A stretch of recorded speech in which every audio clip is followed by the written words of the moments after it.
Hello everyone and welcome back to Middle Earth. This is Bloodborne, and this video is actually in response to a request on one of my more recent videos asking about the warsteed for the champion and what that might look like. So I'm going to take a couple minutes here and go over how I have my warsteed set up, and here we go. So I'm actually going to pull up the UI, much like I've done in the past videos. I've already got a lot of tooltips pre-populated and my other panels pulled up just so we can take a look at that. Now, one thing I do want to say about the warsteed is I don't typically use it a whole lot. I will typically only use it to get around quickly, or if there's just a bunch of mounted mobs that I need to kill, or we are going after roving threats or warbands. Other than that, I really just use it to get around faster, and that's about it. Sometimes I can actually kill stuff quicker on foot than I can on the warsteed, but it's very situational. So let me pull this stuff up and let's take a look. All right, so I have a lot of stuff pulled up here.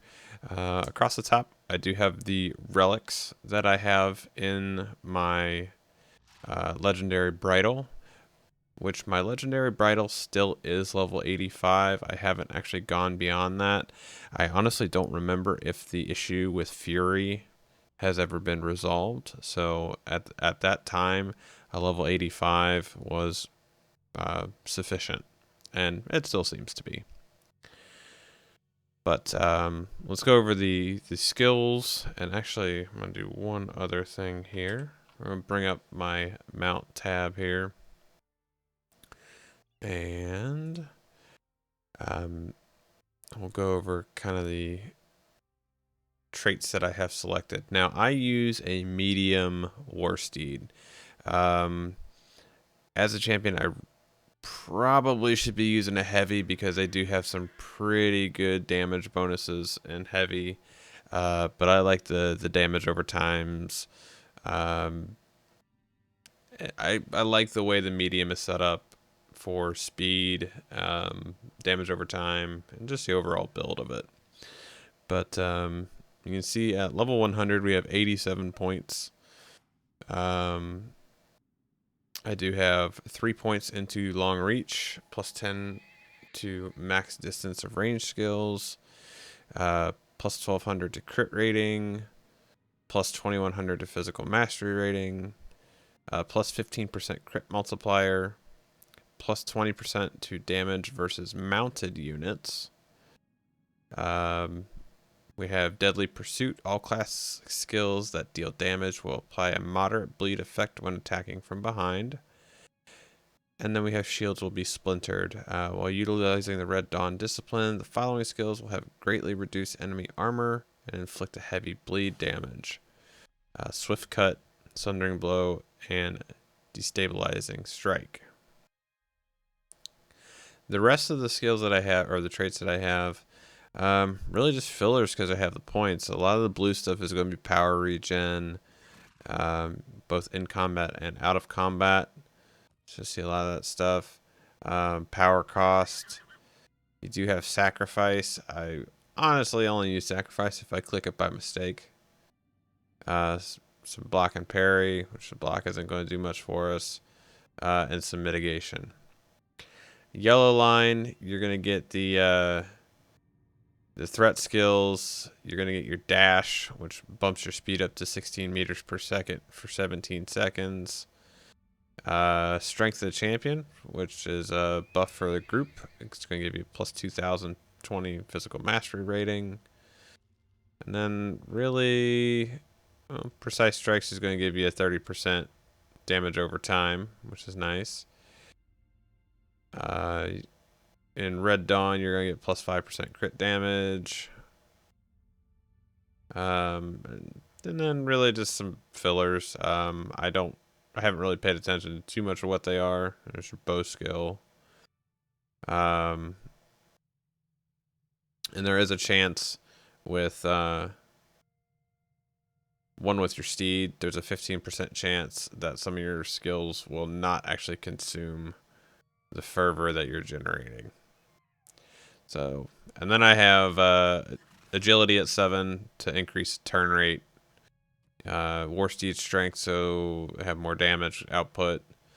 I have a little bit into power, a little bit into endurance, and nothing into armor.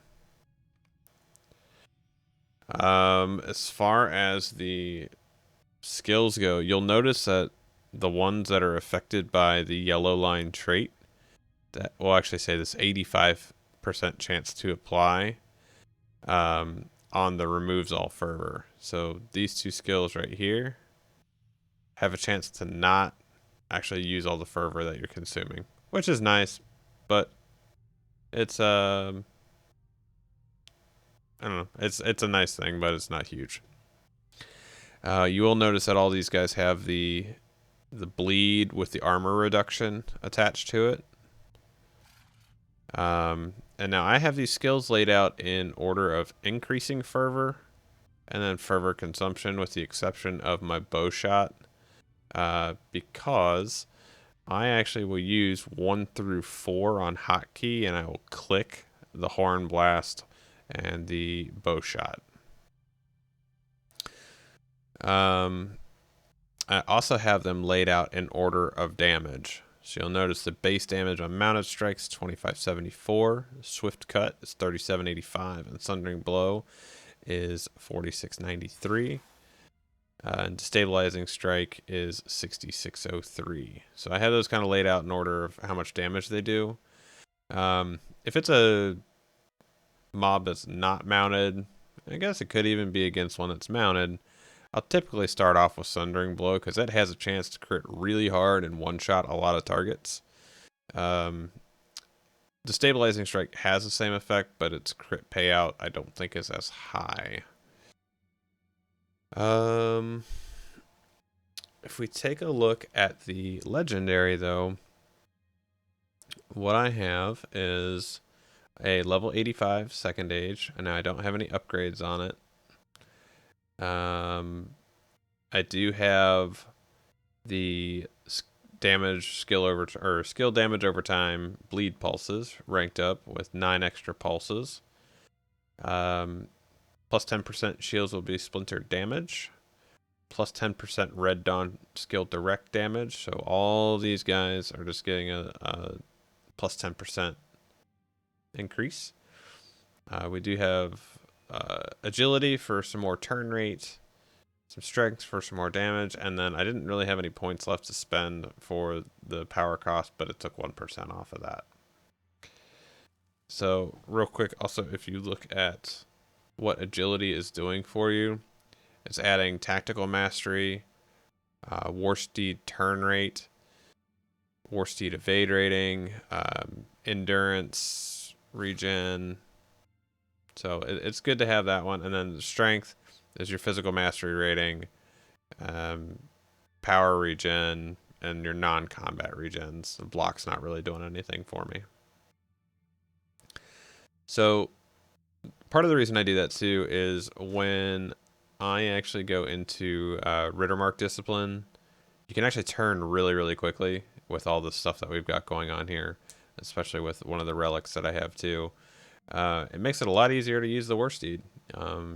Turns a lot quicker. It's a lot easier to maneuver. It's kind of closer to a normal mount, but not quite. So that is how I have my legendary set up. And with the exception of the relics, which we'll go over now, I did put a lot of the better relics in at the time. So we have the physical and tactical mastery, warsteed strength and minus attack duration, crit rating, crit multiplier. This one's awesome. So minus power cost, crit rating, and a 25% crit multiplier. That is a must-have gem on your legendary if you're going to put them in there. The rune, you've got some block, parry, and evade, some armor, and some turn rate. And then you have a class-specific insignia that goes in that last one where normally your crafted one would go. Plus 5% crit hit chance for Sundering Strike. And Sundering Strike does quite a big hit anyway. So let's take a look what this guy looks like. All right. Now I'm out in Wildermore, just kind of goofing around. I was having some trouble with Minister a little bit ago. Now you still want to, if you're looking at your mount vitals down here, if you can, I would still suggest getting up to full fury before hitting something, but sometimes that's not possible. Because sometimes you can just do that. You can just one-shot stuff. That hit was... Sundering Strike by itself was 19,746. And then it put the bleed on. And Mounted Strike hit for 10k as well. So, let's see if I can find some bigger targets.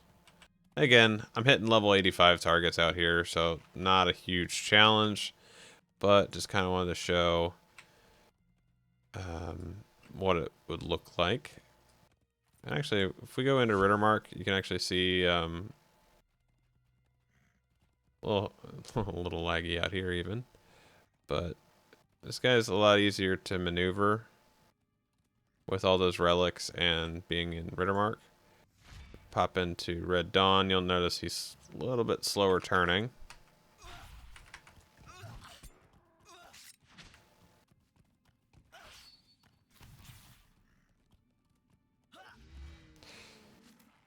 Okay, so if I'm running around and I need, I want to pull something at range, I'm going to use the Horn Blast, because sometimes that'll actually just kill him anyway.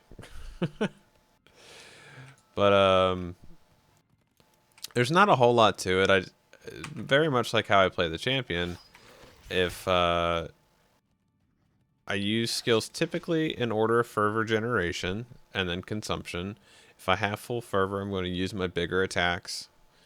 And then from there, based on filling a rotation, I'm just going to use what skills are available at that time. So this is going to probably be a little bit more relevant coming up with update 18, since there is a mounted combat section of one of the instances. So I might actually take another look at how this guy's set up and if there's newer things that I can adjust on him. But for now, it does pretty well, and I don't really have too many problems with how he works. So I hope that video was helpful. If you like it, make sure you hit that thumbs up, and let me know if there's other videos you guys want to see. Just post them in the comments below. Thanks, and we'll see you soon.